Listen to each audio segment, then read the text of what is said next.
Welcome,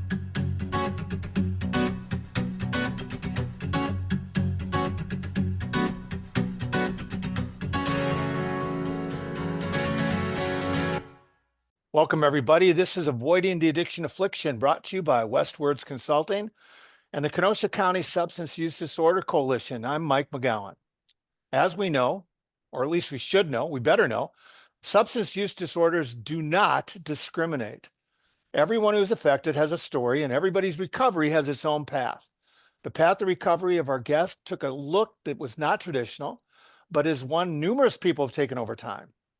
Eddie Jones is a native of Western Kentucky.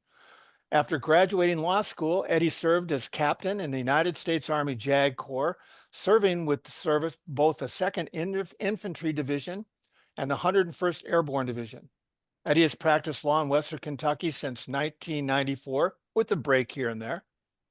He's also in his 2nd term as McCracken County Commissioner, and as we'll find out, we'll hear in a little bit, he spent a little bit of time in Alabama. Welcome, Eddie. Thank you, Mike. I love starting with the positive stuff right off the bat. So you're in recovery for a long time now. How long? 23 years. Wow, that is 23 years, February 6th, this coming year. wow. So that's the date, around the date that this is going to air. So happy anniversary. Okay. Well, you were and are an attorney. That's not an easy course of study.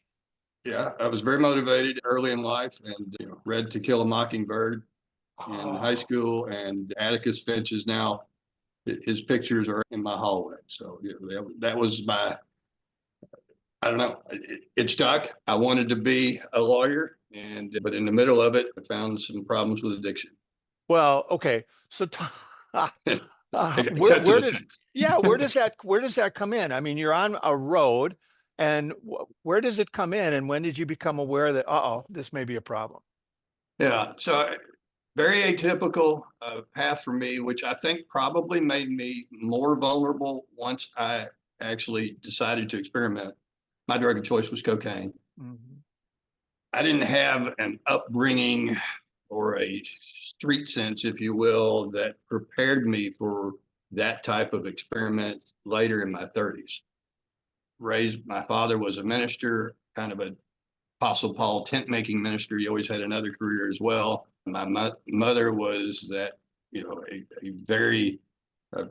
she was a prayer warrior. I went to a Christian college, and, honestly, this path, when I went this way, it surprised everybody. I mean, I don't think my parents saw this coming, and I hit it well for a minute, and then I didn't. So I'll bring you forward to that. College, law school, Army, get back, and I'm practicing law in my small hometown, about 30,000 folks of Henderson, Kentucky. Not doing poorly in the practice of law, but I go through a divorce at 35. And in that process, I had moved downtown and had this cool downtown apartment, lived above it, and which was also probably not a good setup. I wasn't prepared for that either. Everything was too easy access. Just a block down the street was really a cool bar. And before I knew it, I was trying to work hard because I needed money, and I was trying to stay awake because, well, this was, a younger person might not understand this, but this was before text messaging, before Facebook. If you wanted to have a social life, it occurred generally between the hours of 7 and 11 at nighttime after working, and there, you didn't have the option to send out 5 text messages and see what happened. You actually had to show up, interact, wink, say something funny, and see if it worked. But so anyway. And cocaine probably helped you stay awake. It helped me stay awake, and it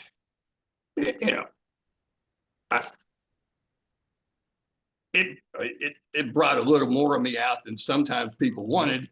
But there for a minute, everybody thought I was funny, and then maybe 30 minutes later, I wouldn't be. So my first experiment with it, I remember it was a group of friends said, "Hey, let's go to Nashville." At that time, there was a Second Street in Nashville was kind of a new thing. And so we were down to experience that. Went to the University of Kentucky Vanderbilt football game. So it was October 1999. We can pull it back to the very day. And I had worked that day. I was a partner in a law firm. It was a Saturday. So I'd worked that morning. We drove down that afternoon. I remember I drove, did a couple of U-turns on the way, and the guys freaked out. And I'm like, just a U-turn, guys. What do you know? I didn't know we had cocaine with us. So anyway, so we go to the game. I still didn't know we had cocaine, and I know I'm more tired than them, and you know, I'm not going to make it. And I say, guys, listen, I know I'm gonna hold you back. I'm just going to go to the room and go to bed. And they said, well, we'll walk you back, which I thought was a little weird at the time. And anyway, I remember going into the restroom in my hotel room. They were still there. I came out. When I went into that restroom, I had never thought of using cocaine. When I came out, it was laid out, lined out, presented. And I had been asking for probably 6 months, how do you guys stay up so long? You know, and I remember one of them saying, you've been asking, this is the answer. And in that environment, you know, with the reward system of Second Street in Nashville, I said, all right, I'll try this experiment. And I don't know if you remember the movie Interview with a Vampire, Sure. Brad Pitt. Yeah. Brad And Tom Pitt Cruise, right? Kirsten Dunst, the little girl. Yeah, and Tom Cruise. Kirsten Dunst, remember, she gets her first taste of blood and she immediately says, I want some more. Wow. And it was kind of like that with me. I mean, it wasn't like, I want some more, I want to be a full-blown addict. But the first line felt good. And I did feel energy and I did feel awake and alert. And you know, it wasn't long where I was like, hey, who's got the rest of that? And Yeah. on the way home, I remember thinking and asking, you know, thinking about, hey, you know, I'm in the business of billable hours. This type of energy might help me produce more billable hours, which will help me produce more money. And I went down that road, and it almost seemed like I had been invited to a secret world that wasn't as illegal as maybe it seemed. Well, Meaning that there were more people, once you kind of got introduced into it, they were like, oh, they used to, and it's like, well, there was kind of this subset in that community of successful folks who were using cocaine. And you know, and I say that sometimes, you know, my daughter, who's 22, 23 now, you know, sometimes I have to remind, you know, this is before the world of Adderall, before Vyvanse, before there was a Starbucks on every corner, before you could buy an energy drink at the 7-Eleven or the, you know, the grocery store. I don't remember there being other than methamphetamine came along shortly after. And I think it was kind of on its spin up at that time, but I didn't like that. yeah, it was Mountain Dew, or you stepped it up 4 notches, right? Right. Mountain Dew, L8, or cocaine. And then, you know, I don't know. Well, how long before you got in trouble with it?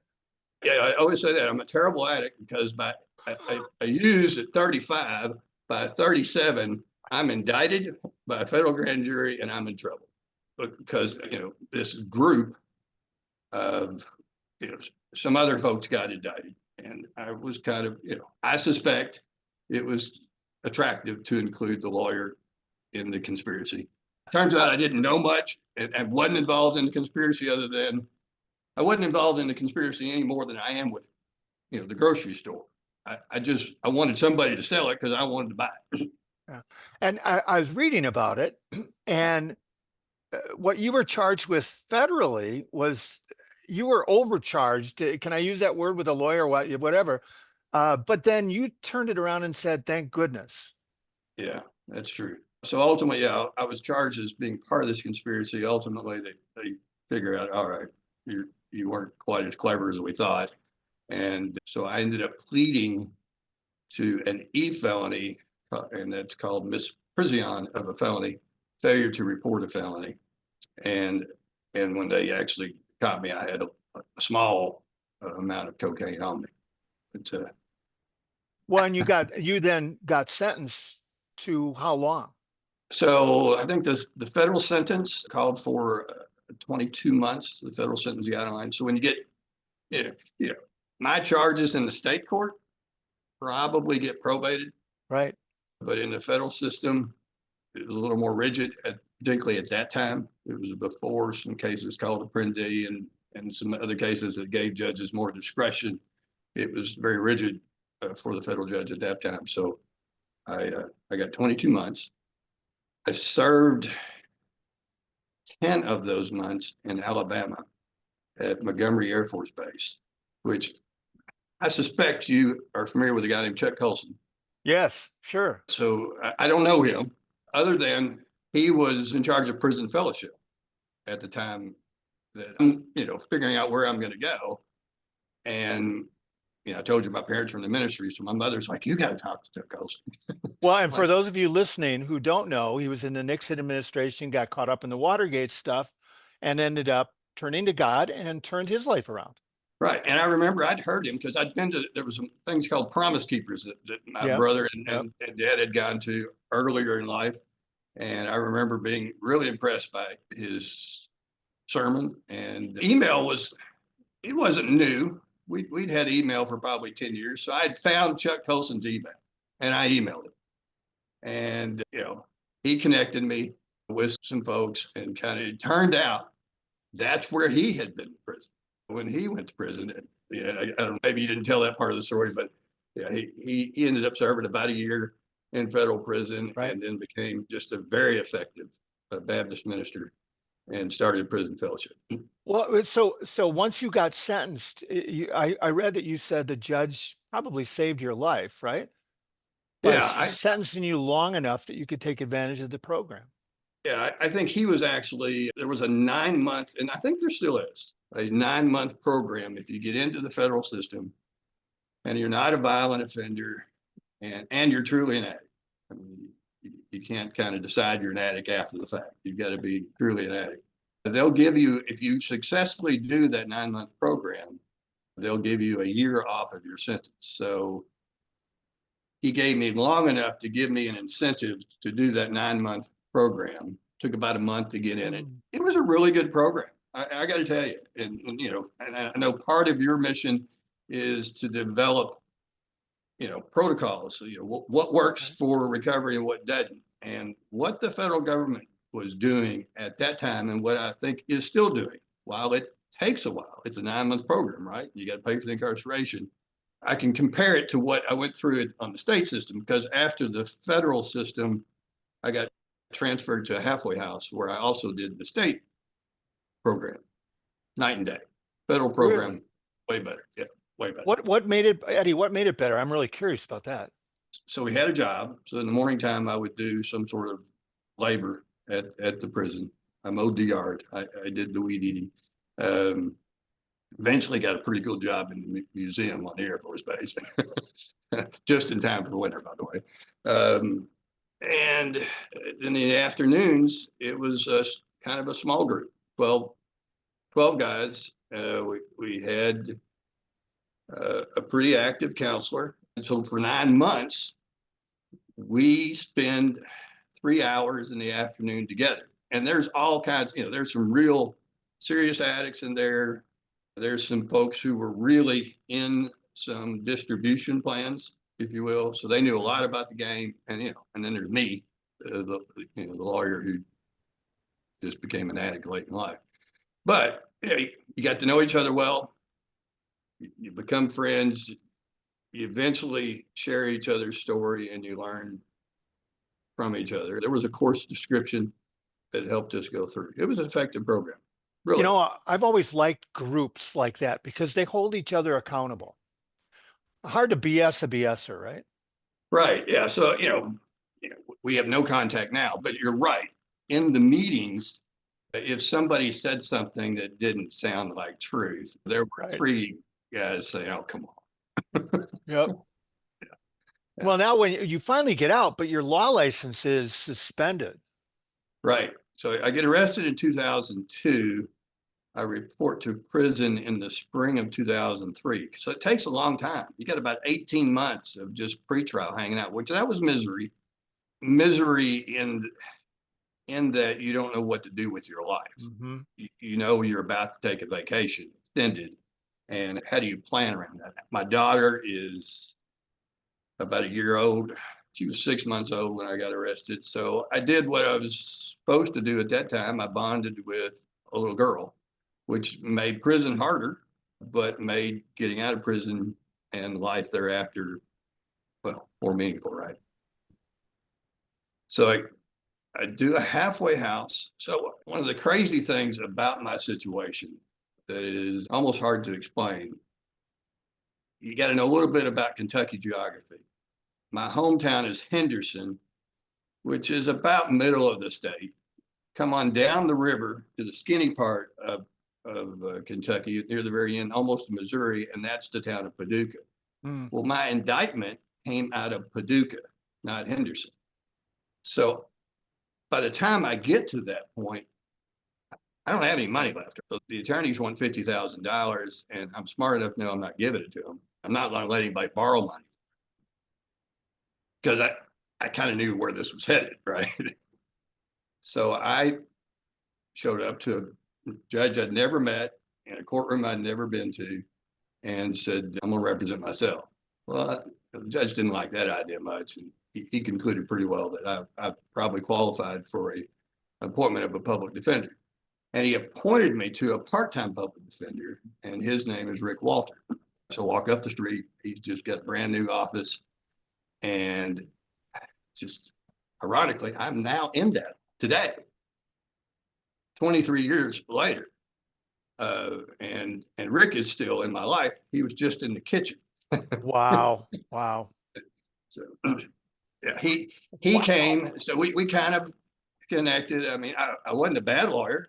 I just, I just needed to be controlled for a minute. And once I was drug testing every week, which is what the federal government did in the 18 months that I'm talking to you about, and we can come back to that. I think that's really important information, and I don't know why we don't do more of that. Drug testing has to be weekly. In order for an addict to really have that accountability, it's got to be weekly. As a government, we often try to cut the corner and say, well, we're going to do it random. We'll do it once every 30 days. Not good enough. It's got to be weekly for a full-blown addict.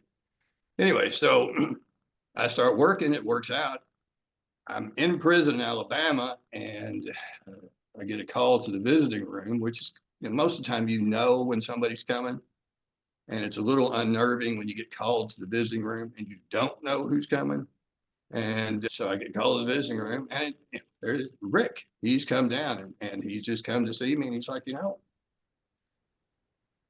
I think when you get out, you ought to move to Paducah and be my law clerk. By that time, the bar had suspended me. We knew I wasn't going to be practicing law when I get out. So I didn't know what I was going to do. I just didn't know. And well, that worked out. So there was a halfway house in Paducah. I'm transferred to the halfway house and start coming to work from the halfway house. And I'm still here. How does that go? Because eventually you get your law license back. Right. But you couldn't have seen that on the horizon at Fort Henderson. That's right. So during the 2003, 2004, that wasn't even, I mean, I was thinking, well, maybe, what else can I do? Mm-hmm. I really didn't know. I mean, I figured I'd find something. But when he said move and be my law clerk, he paid just enough for me to make it and not enough for me to get in trouble. I was shaking my head. That's not bad. Yeah. Yeah. I lived a completely different lifestyle. I no longer had the cool apartment, a block from the bar. I had a mobile home in a trailer park. surrounded by some really nice neighbors. And we made that work. And so by about 2006, the Bar Association let me back in. I went to AA, NA every day. And on the weekends, I was traveling back to Henderson. It's about 2 hours between Paducah and Henderson. So I would travel back on the weekend, stay with my parents, and I would co-parent my daughter. We were talking before we started this, and I love what you said about the AA meetings that your sponsor told you. Yeah. Yeah. So I remember kind of complaining because sometimes you go to, well, often you can go to an AA meeting and you leave there and you're like, that was a complete waste of time. And you're right. And the truthfulness of that is important to understand.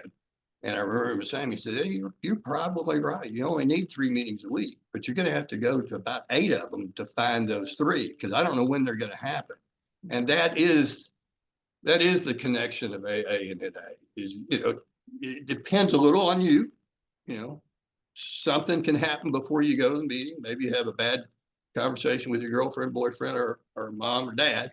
That ruins that meeting. So you just got to sit through it. Or maybe the mix, maybe it's just the wrong mix of people. Well, you just have to sit there, get what you can out of it, and come back for another meeting. And maybe that won't be the one. But I found that, and I was telling you that, I always tried, you get to where you look at the cars. All right. And I could see, there was a guy named Jack. And Jack, I always liked it when Jack was there, because Jack had been, I really didn't have an addiction to alcohol, but obviously there are correlations between cocaine and alcohol. And AA had a noon meeting, and at that time NA did not. So I needed a signature, and they wanted me to go, so I was willing to go. But Jack, I don't know. I love the hope of his story. He was a local physician, and I don't know. I always just liked hearing him tell of the hope of recovery. He'd read the promises from the AA program, and those become my favorite reading.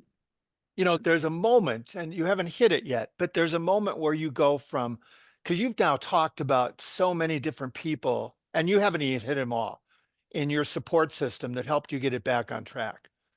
But then you became a support system at some point. You began to reach out and help others. Yeah. So as a part of the program, there were folks that would ask me to be their sponsor, and I would agree to be their sponsor.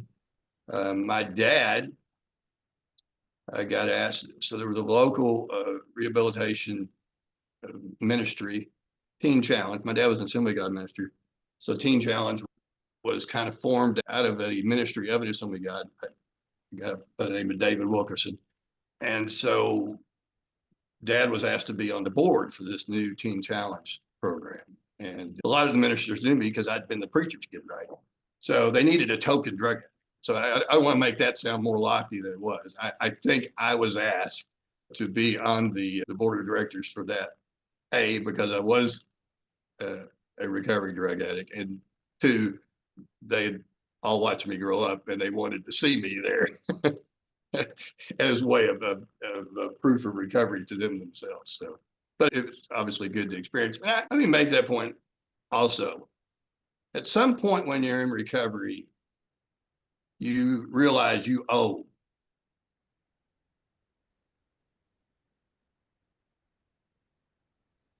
Give me a minute. Yeah, no, that's great. I think you're right on the right track. That's the moment I was talking about. You got me. I've been doing good. But you owe proof of your recovery. Yeah. Right. And sometimes we're reluctant to give that. And I would just say, come on, give it. I became a runner, and I learned it's hard to run at a good distance, at a good time, and be a cocaine user, right? Mm-hmm. So if I ran races, my dad saw that score, he'd check it. All right, we're good. So, those little moments of comfort, somehow build them in where they're not fake, but allow your people to see the proof of your recovery in a way that you're not demanding it. in a way that goes beyond just your voice, which they probably are not yet ready to believe Mhm. without action. That's really well put, because there's that trust and there's that doubt, and you don't want to make it the center of every conversation. And so any little opportunity you have to alleviate those concerns is good. Yeah, yeah. And sometimes, Eddie, support comes from unusual places. My friends would tell me is called burying the lead. But but you did so much good stuff over so long that you recently received, but when we're taping this, by the way, the president is still Joe Biden. President Biden gave you a presidential pardon. How does that come about?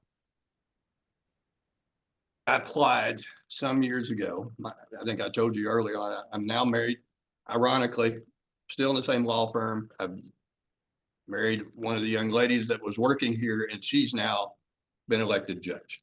While we're dating, she's like, you should apply for a pardon. And so I got motivated, and that was some years ago, probably Yeah. 7 years. Another guy was president. That didn't work out. But I had worked through the process. And just so you know, that process, about a 20-page application, they want Wow. letters. It's not impossible to do on your own, but it takes some time. And in fact, I procrastinated for a long time just because I had work, I had cases that were more important than that. And I eventually did it. There's a season for pardon. It's kind of like, squirrel season, duck season. And that season, pardon season, is usually around the end of the term. So after the November election, I did reach out. So there's a United States pardon attorney. And some administrations don't lean on them much. Joe Biden has leaned on them quite a bit, it seems to me, or at least that day, that round of pardons he did. And I had sent a letter saying, hey, I just want to check in, see if you need anything. They had previously already sent a retired FBI agent to Paducah twice to corroborate. So they're just from a public standpoint, I can tell you there was quite a bit of scrutiny given to the application by the U.S. pardon attorney over a matter of years. But it's also what 10,000 people apply a year. Mhm. I don't know. I think I heard that figure. That may not be right. So you do what you can. I didn't know it was going to happen on December 11th. Ironically, was my 60th birthday. About 2:30 in the afternoon, I looked down at my cell phone, and it's a Washington D.C. area code. All right, I'll take that one. Normally, I don't take a call unless I know who's calling. Right, I let it go to voicemail. But I took that one, and it was. I don't know the name of that person, but she was wonderful, and she said, "You got about 20 minutes. Let me walk you through this." She even said, "This is probably going to be emotional." She was right. So. And she asked me at the end of it, she said, do you have any questions for us? And I said, do you know the day's my birthday? Oh, wow. She didn't, did she? And she did. No, of course she didn't. But I will say this, and her name was Deanna. I wrote it down. Deanna Evans. She'll probably never watch this, but she was so kind. She's a White House attorney. She called the next night and she said, I'm just checking on you. Oh, This can be no. emotional. And it was clear that she knew way more about me than obviously I knew about her. It was just, I don't know, just the kindness of the process was cool. Well, and as you said, it's not an easy process. It's not one you can do by yourself. So you must be incredibly grateful to the people in your county. Well, one, they've elected you twice as commissioner, right? But Yeah. there's a Yeah. lot of support there, because what I was reading, there was no like, oh, and this is undeserved. They were at the front line saying, you do this. Yeah. I really enjoyed being able, never would have thought I'd have the opportunity to do public service. My major in college was public administration. I don't really, I do remember why I decided to run. Now, I'll tell you, it was 2016, and a guy who had started a coffee shop, had been a city commissioner. I thought he was a cool commissioner, and I'd gotten to know him. And somebody else on the city commission decided they weren't going to run. I thought, you know what? I'd like to meet more people. What's the worst thing that can happen is they're going to talk about my recovery Right. and my problems. And I'm pretty honest about that anyway. And I'm going to have a reason to meet more people in my town, and I'll make more friends. And for the large part, that's been true. It turns out, even in local government, you can become a little passionate. You can maybe have opposite positions of people, and that can affect your goal of making friends if you're not careful. But for the most part, that's happened. And what a rewarding experience it's been to be. So I didn't win that race, by the way. I lost. And the next time there was an opportunity to run for the county seat, and I ran for the county seat and won. And that's been just a really heartwarming experience, and consider the other commissioners and the county judge some of my closest friends. An opportunity to give back. Yeah. Eddie, this has been fantastic. I could listen all day. I love stories like this. This is the reason we started the podcast, break the stigma, allow people second chances, start all over again. Thanks for your story. Thanks for your work. Thanks. You honor me. Thank Well, you. It's wonderful.